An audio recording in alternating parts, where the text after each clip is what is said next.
Hi guys, welcome back to the channel. आज की video में हम बात करेंगे about disaster management. This is a subject for 7th semester for CSE core. तो उसका यहाँ पे सिलेबस देख लेना। तो ये हमारे पास यूनिट 3 है, जिसमें हमारे पास केस स्टडीज़ हैं जो भी सारे मतलब डिज़ास्टर्स हुए हैं इन प्रीवियस पास्ट ईयर्स। तो ये 2 यूनिट्स हमने प्रीवियस वीडियोस में कवर कर दिए थे। Now let us talk about unit 3। So let's get started guys. सो अभी हम बात करेंगे अबाउट उत्तरकाशी और भुज अर्थक्वेक्स के बारे में। तो उत्तरकाशी अर्थक्वेक वाज इन 1991। ठीक है, तो उत्तरकाशी अर्थक्वेक जो हुआ था that was in 20 October 1991 in Garhwal region of Uttarakhand. तो ये एक मॉडरेट स्ट्रॉन्ग अर्थक्वेक था जिसने सीवियर डैमेज किया था हमारा। तो मैग्नीट्यूड जो था वो 6.8 आया था। एपिसेंटर हमारा था जहाँ पे जो सेंटर था अर्थक्वेक का दैट वाज उत्तरकाशी डिस्ट्रिक्ट के पास ही था। और डेप्थ इसकी थी शैलो फोकस। देन कॉजेज इसके थे कि tectonic plates against the Eurasian plates movement हुई थी वहाँ पे। इंडियन टेक्टोनिक प्लेट्स की यूरेशियन टेक्टोनिक प्लेट्स। तो Eurasian is a combination of two words that is European and Asian. ठीक है, तो उनकी जो टेक्टोनिक प्लेट्स हैं उनके बीच में मूवमेंट देखने को मिला था। एंड सेस्मिक जोन जो था, एक्टिव जोन जो है वो हिमालयन रीजन का है। अब इसके इम्पैक्ट्स क्या हुए थे उस टाइम पे? There was death of around 1000 peoples, जिसमें बहुत सारे घर हमारे कोलैप्स हो गए थे। फिर डैमेज हुआ था बहुत ज़्यादा roads, bridges, schools and hospitals में। लैंडस्लाइड्स की वजह से जो भी ट्रांसपोर्टेशन रूट्स थे वो सारे ब्लॉक हो गए थे। कम्युनिकेशन और पावर सप्लाई भी सारा डिस्टर्ब हो गया था। देन रीजंस क्या थे इसके? हाई डैमेज की पुअरली कंस्ट्रक्टेड बिल्डिंग्स थी वहाँ पे। हिली लैंडस्लाइड्स और टाइटेरियंस थे वहाँ पे। Then there was lack of earthquake resistance design, मतलब अर्थक्वेक के लिए प्रॉपर बिल्डिंग्स डिज़ाइन होती हैं तो वो सब वहाँ पे नहीं था। तो लेसन लोगों को क्या मिला इस वजह से कि बिल्डिंग कोड्स हमें मेंटेन करके रखना है। Then we need a earthquake resistant construction in Himalayan regions. फिर कम्युनिटी अवेयरनेस और disaster preparedness. Then improved early response and relief systems. Okay, so उसके बाद था Bhuj earthquake which was I guess 10 years after this was in 1991 and this was in 2001। तो 26 जनवरी 2001 India's Republic day, जो कि बहुत ज़्यादा डेविएटिंग अर्थक्वेक था विच वॉज ऑफ 7.7 मैग्नीट्यूड। तो इसका एपिसेंटर था भुज के पास, कच्छ डिस्ट्रिक्ट में। कॉजेज थे fault lines in Indian plates, states accumulation in Kutch region, जिसमें ओवर 20,000 डेथ्स हुई थी और 1 लाख से ज़्यादा लोग इंजर्ड हुए थे। कोलैप्स हुआ था बिल्डिंग, स्कूल्स एंड हॉस्पिटल्स का। और डैमेज हमें देखने को मिला था यहाँ पे भुज, अहमदाबाद, आंजर एंड भचाऊ। सो ये सारी रीजंस थे and these were the reasons कि जिन वजह से मैसिव डिस्ट्रक्शन देखने को मिला। रिलीफ और रिहैबिटेशन, गाइज 20,000 लोगों की डेथ हो गई थी, तो उसके बाद ये सारी चीज़ें यहाँ पे देखने को मिली। And there was lesson learn, जिसमें डेवलपमेंट ये सारी चीज़ों में हुआ। पब्लिक एजुकेशन और ट्रेनिंग हुई। Strict re enforcement, seismic building codes, और ये सारी चीज़ें हमें देखने को मिली। सो दिस वाज लाइक, मतलब 6.8 में यहाँ पे 1000 डेथ हुई और यहाँ पे सिर्फ लाइक 0.9 मैग्नीट्यूड ही बढ़ा और इसमें 20,000 डेथ हुई हैं। तो ये हम देख सकते हैं यहाँ पे।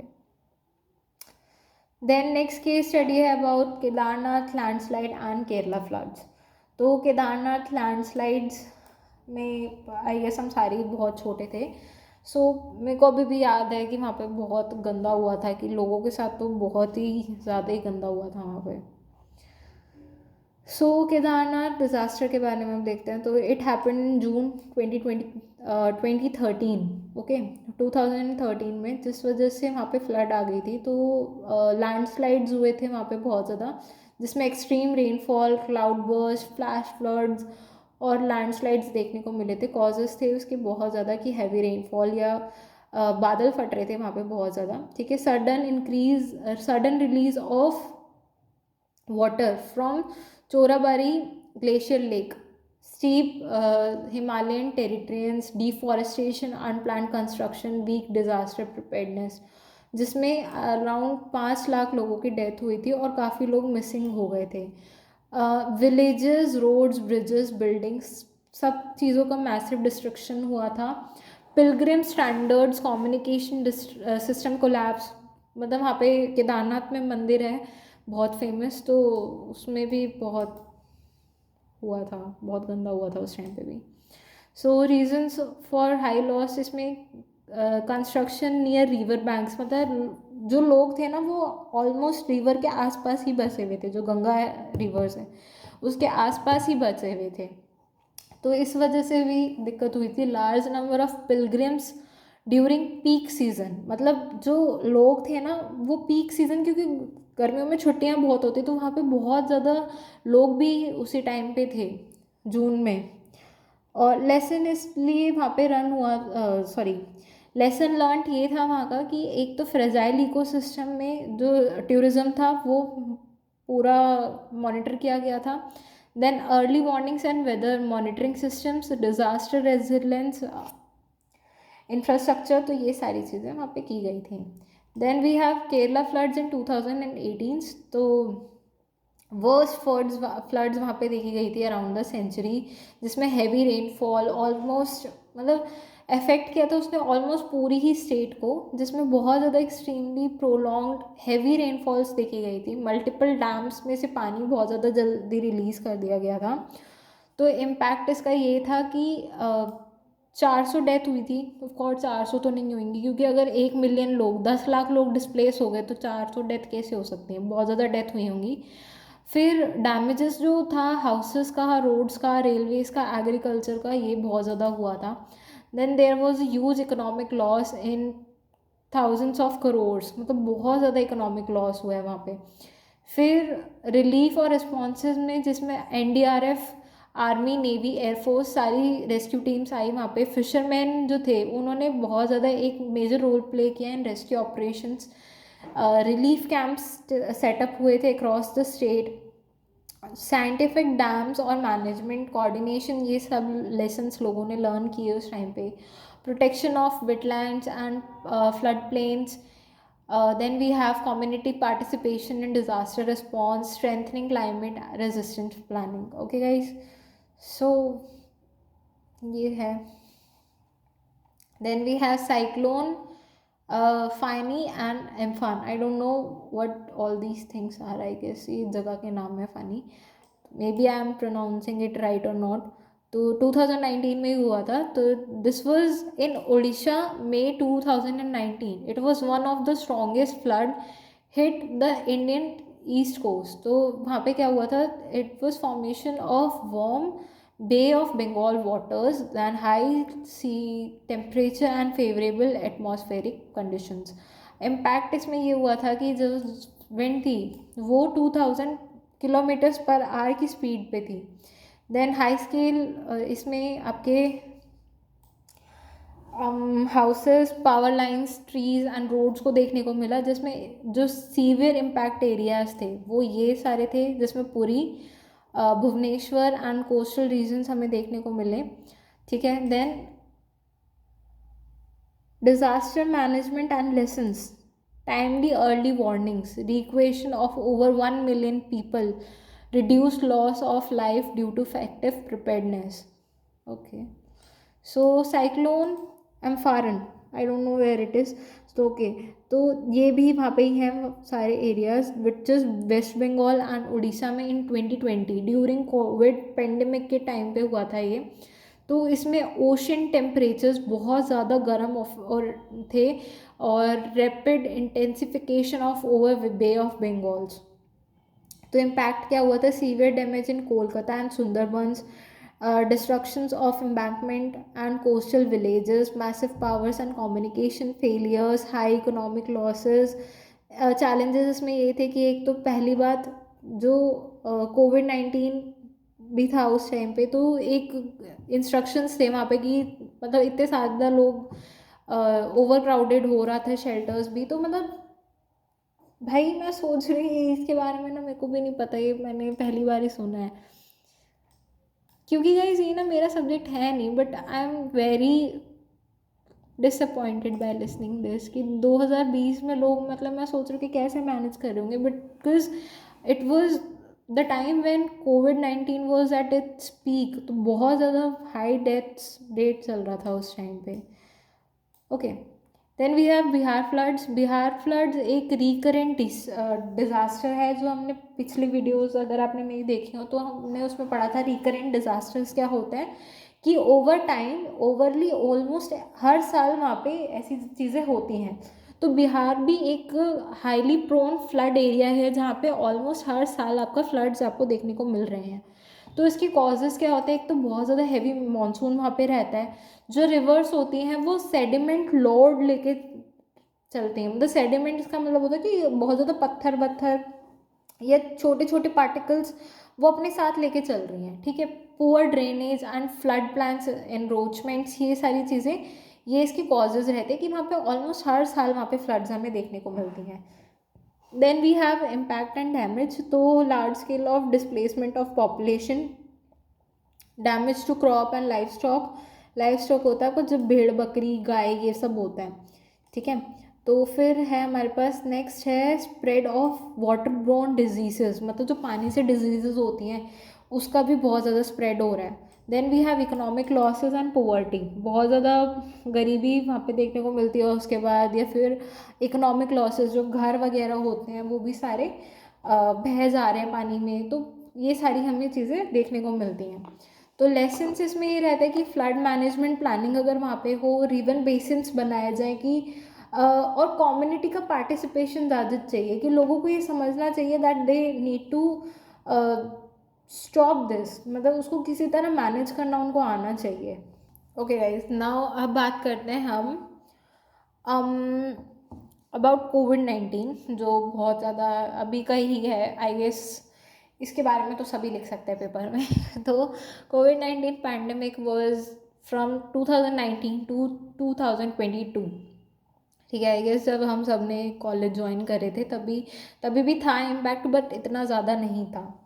तो कोविड-19 एक ग्लोबल बायोलॉजिकल डिज़ास्टर था, जो कि सार्स कोव 2 वायरस से हमारा फैल रहा था, जिस which was reported in 2019।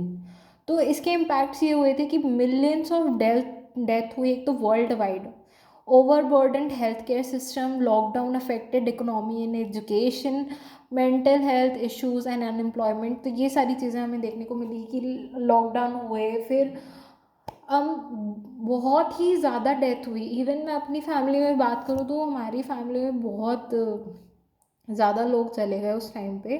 So disaster management अगर हम देखें तो उस टाइम पे लॉकडाउन्स हुए थे, सोशल डिस्टेंसिंग एक टर्म इंट्रोड्यूस हुई थी, ठीक है। एक वैक्सीनेशंस बहुत ज़्यादा चल रही थी कि आपको फर्स्ट डोज लगेगी, फिर सेकेंड डोज लगेगी। स्कूल्स में, आंगनवाड़ीज़ में बहुत जगह हेल्थ कैंप्स लग रहे थे for vaccination. Then public awareness campaigns कि आप इतना डिस्टेंस रखो, जो भी चीज़ बाहर से ला रहे हो उसको धो के यूज़ करो पैकेट्स को, ठीक है, मास्क लगा के जाओ बाहर, और एक टाइम पे बहुत ज़्यादा लोग मत रहो। क्वारंटाइन एक टर्म हमने नहीं सुनी थी उस टाइम पे, इवन मेरी फैमिली में भी, हमें भी सबको कोविड हो गया था। So strengthening of health care infrastructures, तो ये सारी चीज़ें हमें देखने को मिली। तो जो लेसन्स इसमें लर्न हमने करे उस टाइम पे, एक तो मतलब उस टाइम पे ना काफ़ी सारी नई चीज़ें सीखने को मिली, कि एक तो टेक्नोलॉजी हमने बहुत यूज़ करी, कि हम ऑनलाइन क्लासेस लेना सीख गए, मतलब बहुत कुछ हमने लेसन सीखे हैं। फिर importance of public health preparedness हमें पता चला, एक अर्ली डिटेक्शन एंड रिस्पॉन्स में पता चला कि आपको जैसे ही पता चल रहा है तो उसमें उस टाइम पे आप क्वारंटाइन हो जाओ, आपको हाथ धोने हैं, ये सारी चीज़ें काफ़ी नई चीज़ें वहाँ पे पता चली, ठीक है। फिर नेक्स्ट हम बात करते हैं about forest disasters and mining disasters के बारे में। तो फॉरेस्ट रिलेटेड डिज़ास्टर्स होते हैं जिसमें आपके फॉरेस्ट से रिलेटेड, जिसमें जैसे फॉरेस्ट फायर्स हो गए, deforestation impacts, loss of biodiversity, ये सारी चीज़ें हमें देखने को मिलती हैं। These disaster affect environment, wildlife, human settlements, ये चीज़ें होती हैं। फॉरेस्ट फायर होता है कि एक अनकंट्रोल्ड फायर एकदम से लग जाता है, जिसमें आपका नेचुरल कॉजेज़ होते हैं कि हाईली टेम्परेचर पे, अगर हम यूरोप की बात करें या ऑस्ट्रेलिया की बात करें, तो वहाँ पे ज़्यादातर वाइल्ड फायर्स या फॉरेस्ट फायर्स देखने को मिलती हैं। ह्यूमन कॉजेज़ में हो क्या कि भैया आपने बीड़ी जला के फेंक दी और लग गई आग, तो ये कुछ कॉजेज़ होते हैं। तो कॉजेज़ इसमें काफ़ी ज़्यादा है कि सिगरेट्स या कैंप फायर्स जो ह्यूमन की वजह से हैं, फिर लाइटनिंग की वजह से, हाई टेम्परेचर, ड्राई क्लाइमेट, ये सारी चीज़ें होती हैं। Effects: loss of fire covers and wildlife, air pollution, release of greenhouse gases, soil erosion, landslides, health problems for humans.